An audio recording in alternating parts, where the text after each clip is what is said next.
আল কুফরু মিল্লাতা ওয়াহিদা, সমস্ত কুফরি শক্তিগুলো এক। সমস্ত কুফরি শক্তিগুলো কি? একটু জবান খুলে বলুন, সমস্ত কুফরি শক্তি, ইসলামের বিপক্ষে শক্তি যতগুলো আছে সমস্ত কুফরি শক্তিগুলো এক। কারণ আল্লাহর পরিষ্কার কথা, আল কুফরু মিল্লাতু ওয়াহিদা, সমস্ত কুফরি শক্তিগুলো এক। কিন্তু আমরা মুসলমান এক হতে পারি না, আমরা মুসলমান এক হতে পারি না। দৃষ্টান্ত আমি দিতেই পারি, নেগেটিভ সেন্সে দিবেন না। ধরুন এক্সাম্পল, আমার দেশে নির্বাচন করার জন্য দুইটা দলে বিভক্ত হয়েছে, ইসলামের পক্ষের শক্তি, ইসলামের বিপক্ষের শক্তি। আমি এইভাবে ধরে নিলাম 10 দল 12 দলীয় জোট হয়েছে। চরমোনাই ইসলামিক আন্দোলন, খেলাফত আন্দোলন, নিজামে বাংলাদেশ, জামাতে ইসলামী, এভাবে তারা ঐক্যবদ্ধ হয়েছে। হঠাৎ করে বাইদি বাই জানা গেল একটা দল পিছন দিক থেকে তারা আউট হয়ে গেছে।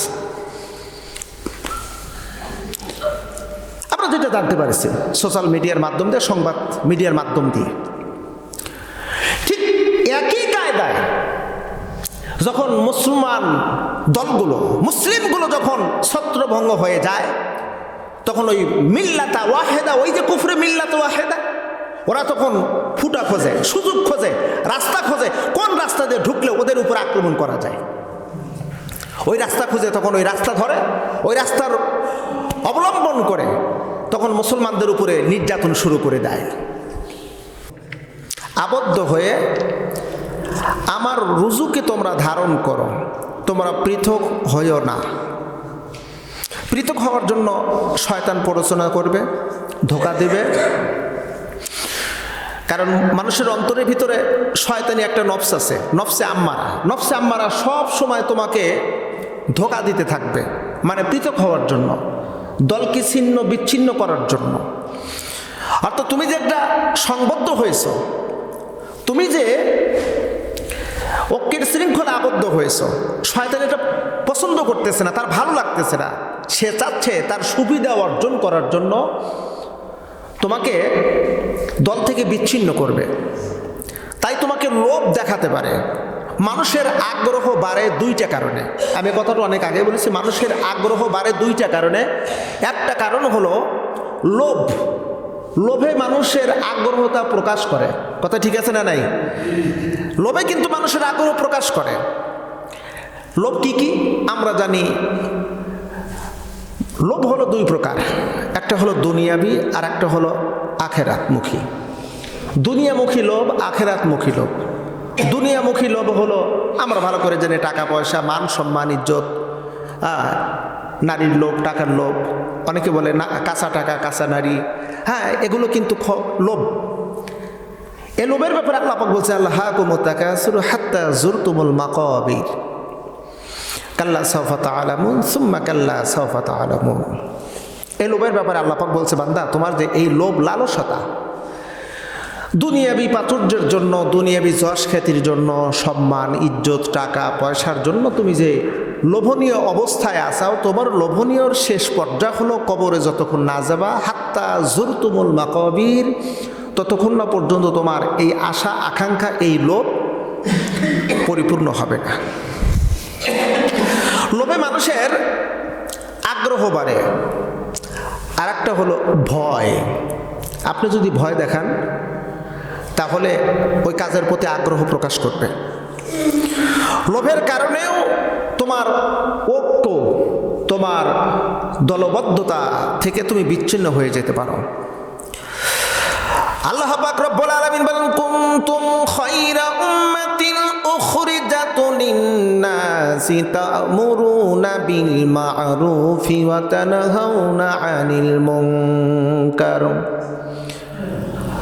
ওগো আমার আখিরি জামানার নবীর উম্মতরা, কুনতুম খায়রা উম্মাত, তোমাদেরকে বের করা হয়েছে, উখরিজাত লিন-নাস, মানুষের ভিতর থেকে তোমাদেরকে অতি উত্তম উম্মত দল হিসেবে তোমাদেরকে বের করা হলো। উদ্দেশ্য হলো বান্দা তা'মুরুনা বিল মা'রুফ, বের করার আসল কারণ হলো সৎ কাজের আদেশ প্রতিষ্ঠিত করতে হবে, ভালো কাজের নির্দেশনা দিতে হবে, ভালো কাজ যাতে সমাজের ভিতরে করে। এই ব্যাপারে তোমাদেরকে আমি আল্লাহ পাক মানুষের ভিতর থেকে ছাঁটাই বাছাই করে বের করেছি। ওয়াতানহাউনা আনিল মুনকার, অসৎ কাজে বাধা প্রদানের জন্য, অসৎ কাজ বন্ধের জন্য, সমাজের ভিতর অশ্লীল পাপাচার, জেনা ব্যভিচার, খুন রাহাজানি, এগুলো বন্ধের জন্য তোমাদেরকে আমি আল্লাহ সর্বশ্রেষ্ঠ নবীর সর্বশ্রেষ্ঠ উম্মত হিসেবে আমি বের করেছি। সুবহানাল্লাহ।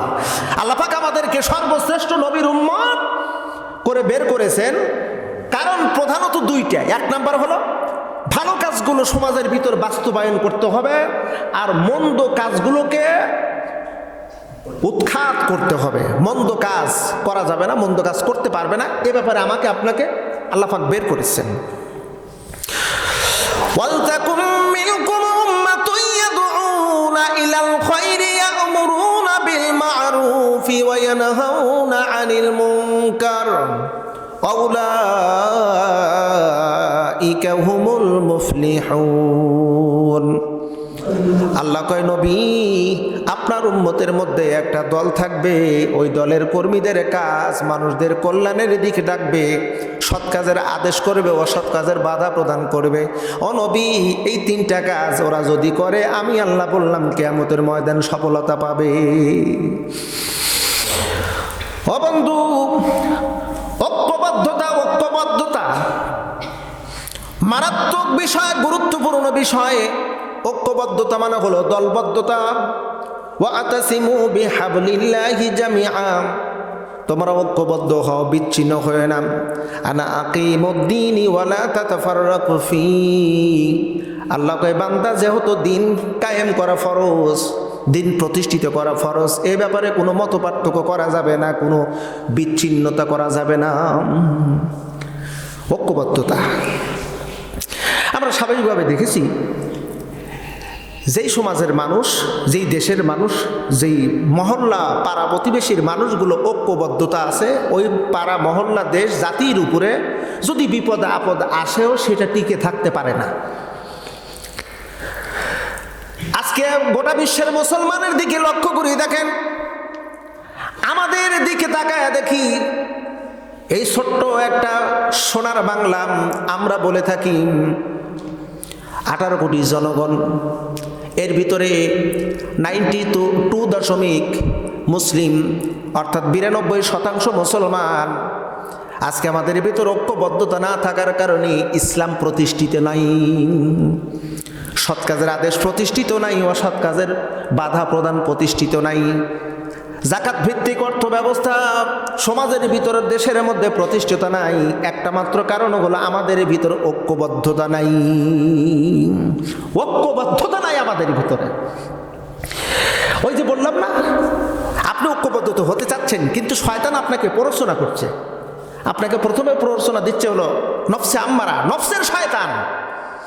এরপরে আপনাকে প্ররোচনা দিচ্ছে যারা ইবলিসের প্ররোচনায় শয়তান হয়ে গেছে। আমি বলি শয়তান হলো দুই রকম, জিন শয়তান আর মানুষ শয়তান। শুধু জিন শয়তানে মানুষদেরকে প্ররোচনা দেয় না, মানুষ শয়তানও প্ররোচনা দেয়, ধোঁকা দেয়, লোভ দেখাবে আপনাকে, বিশাল বিশাল কিছুর লোভ দেখাবে। বিশ্বনবীকে লোভ দেখানো হয়েছিল।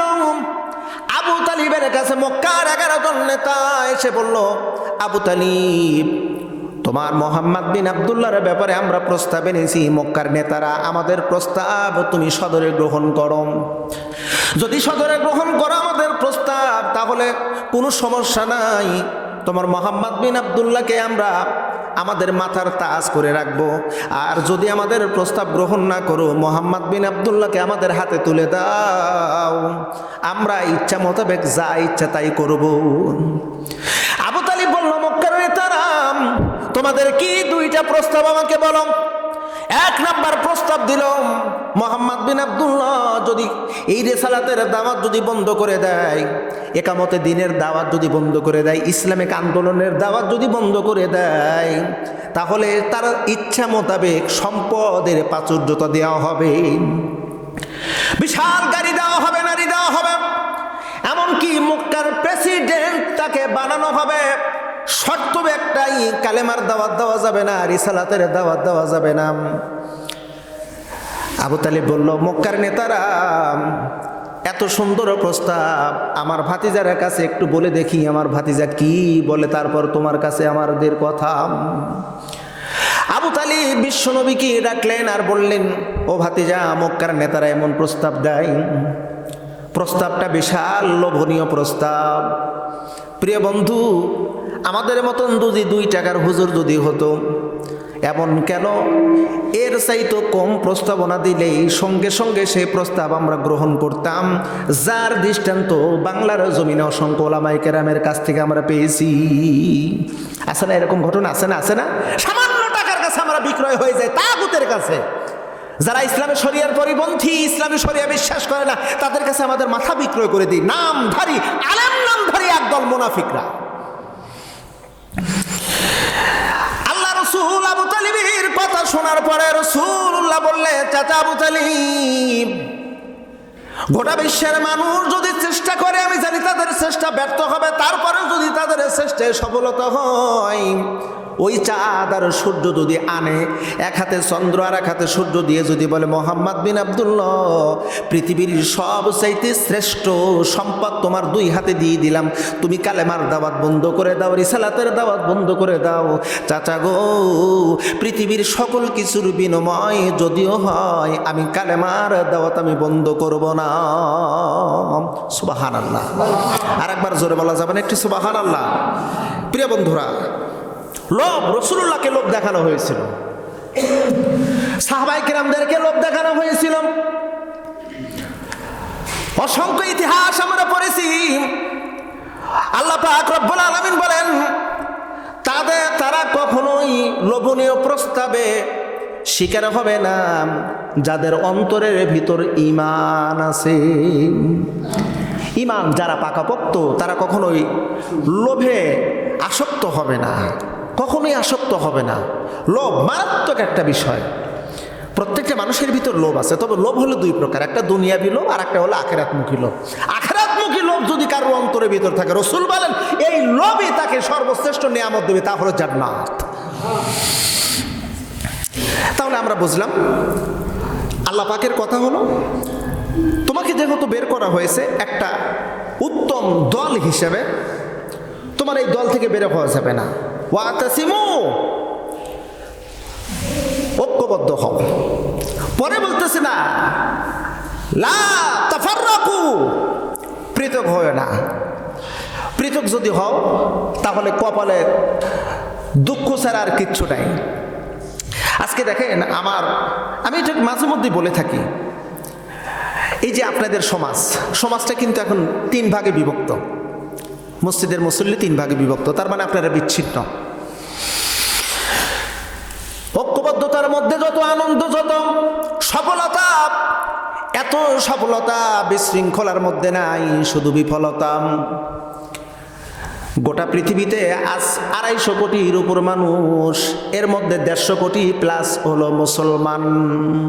150 কোটি মুসলমান, 200 কোটির কাছাকাছি।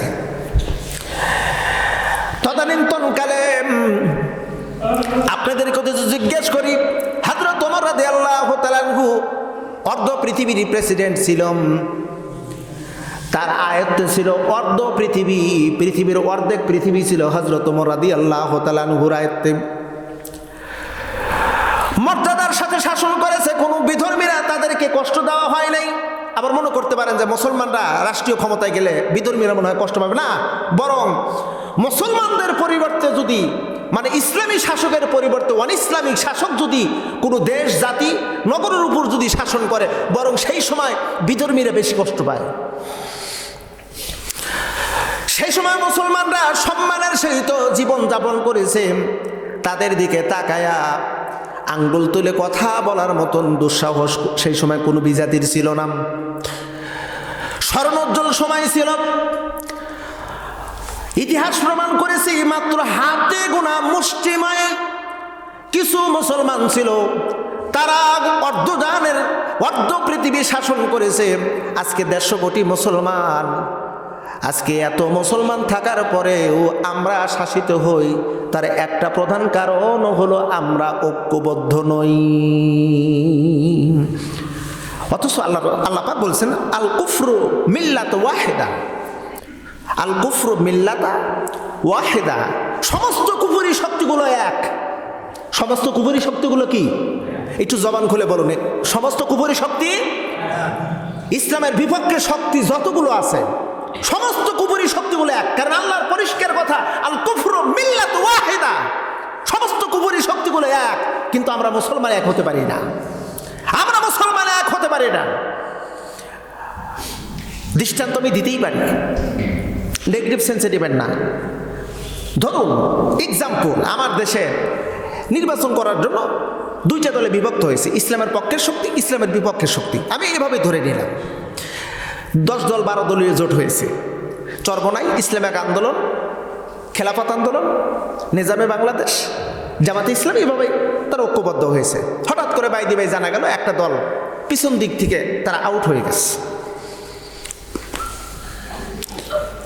আমরা যেটা জানতে পারছি সোশ্যাল মিডিয়ার মাধ্যম দিয়ে, সংবাদ মিডিয়ার মাধ্যম দিয়ে, ঠিক একই কায়দায় যখন মুসলমান দলগুলো, মুসলিমগুলো যখন ছত্রভঙ্গ হয়ে যায়, তখন ওই মিল্লাতা ওয়াহেদা, ওই যে কুফরে মিল্লাতা ওয়াহেদা, ওরা তখন ফুটা খোঁজে, সুযোগ খোঁজে, রাস্তা খোঁজে, কোন রাস্তা দিয়ে ঢুকলে ওদের উপর আক্রমণ করা যায়। ওই রাস্তা খুঁজে তখন ওই রাস্তা ধরে, ওই রাস্তার অবলম্বন করে তখন মুসলমানদের উপরে নির্যাতন শুরু করে দেয়।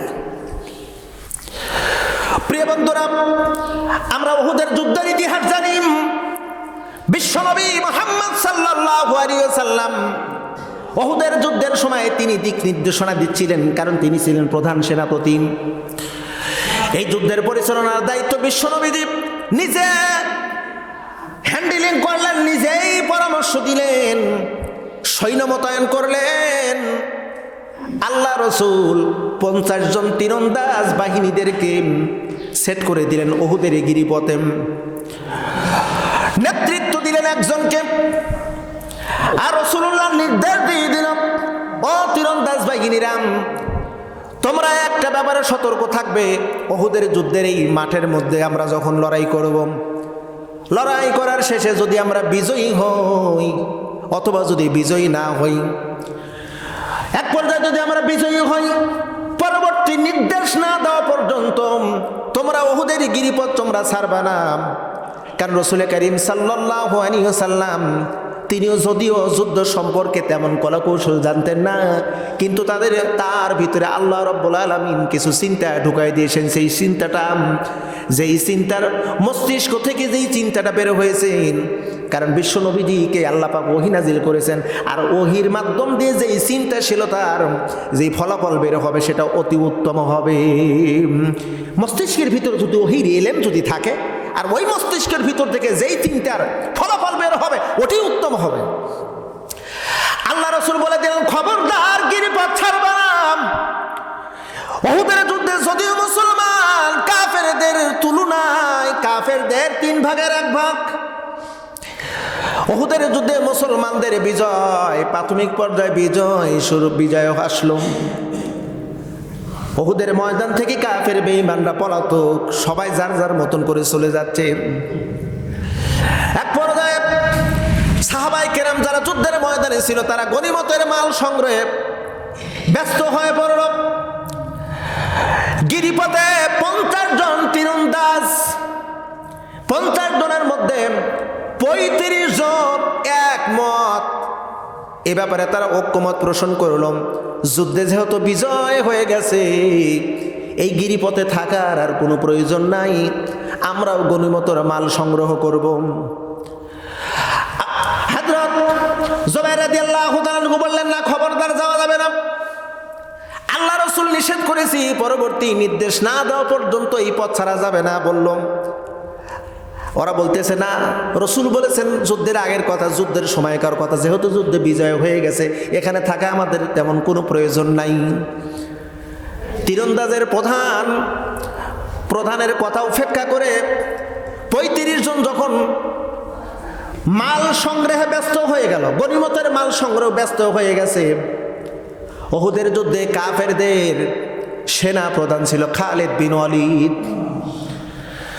তখন সে ছিল কাফেরদের সেনা প্রধান হয়ে আসছে। এ ছিল বড় ধূর এবং যুদ্ধের কলা কৌশল তার যথেষ্ট পরিমাণ জানা ছিল।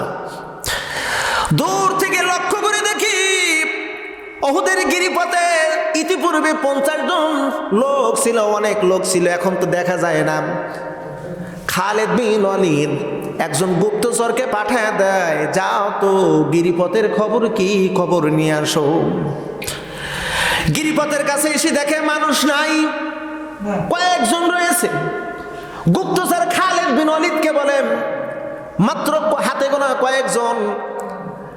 খালিদ বিন ওয়ালিদ বলল, তাহলে আক্রমণ করো, গিরিপথ দিয়ে ঢুকতে হবে, উহুদের ময়দানের ভিতরে ঢুকতে হবে।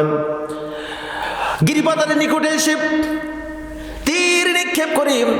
15 জন ছিল, 15 জনকে তাদেরকে শহীদ করে উহুদের ময়দানের ভিতরে ঢুকলো।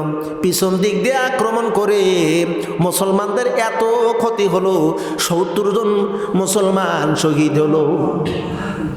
শুধু কি তাই, আল্লাহর নবীদের মাথায় ছিল লোহার হেলমেট ভেঙে কপালের ভিতরে কড়া ঢুকে গেল। বিশ্বনবীদের দাঁত মোবারক শহীদ হয়ে গেল। আমির হামজা রাদিয়াল্লাহু তাআলা আনহুর শরীরটাকে টুকরো টুকরো করে কেটে ছিন্ন বিচ্ছিন্ন করে ফেলা হলো। মুসলমান, বাতিল সবসময় খুঁজবে কোন ফুটা দিয়ে তোমাকে ধ্বংস করা যায়, কোন পথ অবলম্বন করে তোমার ঈমান নষ্ট করা যায়। আমরা সেইটাই অবজারভেশন করলাম আর বুঝতে পারলাম। এই জন্য আল্লাহ পাক বলেন, আল আকিমুদ্দিন ওয়ালা তাতাফাররাকু ফি, বান্দা দিন প্রতিষ্ঠিত করা ফরজ, তোমরা এই ব্যাপারে মত পার্থক্য সৃষ্টি করো না, বিচ্ছিন্ন হয়ে না, একমত পোষণ করো। আলা লাহুল খলক ওয়াল আমর, সৃষ্টি যার, এই জমিনে আইন চলবে তার। কথা কার? একটু জোরে বলতে হবে, কথা কার? এই ব্যাপারে তুমি ঐক্যমত হয়ে যাও, সৃষ্টি যার, আমি আল্লাহর সৃষ্টি, অতএব আমি আল্লাহর আইন দিয়ে জীবন পরিচালনা করব।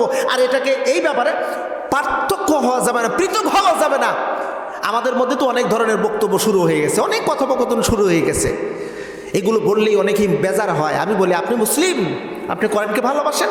বলবে হ্যাঁ ভালোবাসি। ইসলামকে ভালোবাসেন? অবশ্যই ভালোবাসি। ইসলামী বিধান প্রতিষ্ঠিত হোক, আপনি কি চান? বলে হ্যাঁ আমি চাই, অবশ্যই ইসলাম প্রতিষ্ঠিত হোক। তখন যদি বলা হয় ইসলাম প্রতিষ্ঠিত করার ব্যাপারে এই কাজগুলো করতে হবে, তখন চাচা বেজার। একটা কথা মাথায় রাখেন, ইসলামের বিজয় হবে, ইসলাম প্রতিষ্ঠিত হবে। এই কথাটা আমার নয়, কথাটা আল্লাহর। কথাটা কার? আল্লাহ পাক বলেন, ওয়ালা তাহিনু ওয়ালা তাহসানু ওয়া আনতুমুল আ'লাউনা ইন কুনতুম মুমিনিন।